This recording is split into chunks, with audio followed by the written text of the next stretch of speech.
За тэгэхээр харин би бас ойлголоо. Гэхдээ 0.100-ны дотоодын бүтээгдэхүүний 0.12 гэдэг чинь дэндүү бага штэ. Бараг байхгүйтэй адилхан байхгүй юу.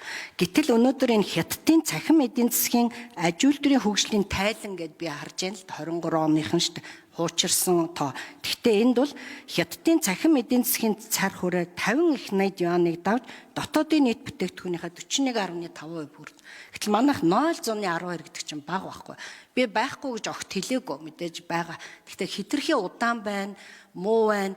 Энэ гол одоо үндсэн чиглэлдээ энийгээ одоо сайн тусахгүй байна. Зүгээр цахимжуулалт гэдэг дээрээ ингээд яриад байдаг, хариулаад байдаг. Гэтэл яг цахим эдийн засаг гэдэг юм руу орохгүй байна гэх. Тэгээ одоо худалдааны бодлого гэл одоо их хурлаар одоо зөндөл дамжаал ярьсан. Тэр бодлого хизээ орж ирэх юм болоо. Зандарч тэр дарга та мэдэж худалдааны бодлого ер нь энэ одоо засгийн газар. За, Зандарч гişүн хариулъя. Сайд хариулъя. За, одон төвийн гишүүнтэй санал нэг байна. Цахим эдийн засаг бол эдийн засгийн шин төрөл болсон бөгөөд одоо энэ мобайл девайсууд дээр л болж. Тэгэхээр энэ хэмэл оюун ухаантай холбоотой. Ер нь энийг мэдлэгийн эдийн засаг гэж томьёолсон байгаа. Орчин үеийн технологийн дэвшиллээр хөдөлсөн эдийн засгийг мэдлэгийн эдийн засгийн шинэ хэлбэр гэж үздэг болсон. Тийм учраас энэ хэлбэрт яг захим эдийн засаг гэж томьёолог боловч мэдлэгийн эдийн засаг руу шилжих шинжлэх ухааны технологиг дэмжих гэсэн агуулгаар мэдлэгийн эдийн засаг гэж томьёолсон байгаа. Хэмэл оюун ухааны зах зээл дөрлөлтөх чадварыг засгийн газрын хэмэл оюуны бэлэн байдлын индексийг 42.36 байгааг 30 онд 65 төргнэ.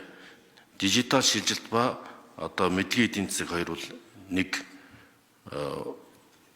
зоосны хоёр тал юм гэсэн агуулгаар тэгж туссан байгаа. Үнэхээр одоо бич улс хэлж ийсэн манай нүүрсний экспорт 15 тэрбум доллар тэгэхэд одоо AirPod-ийн одоо жижигхэн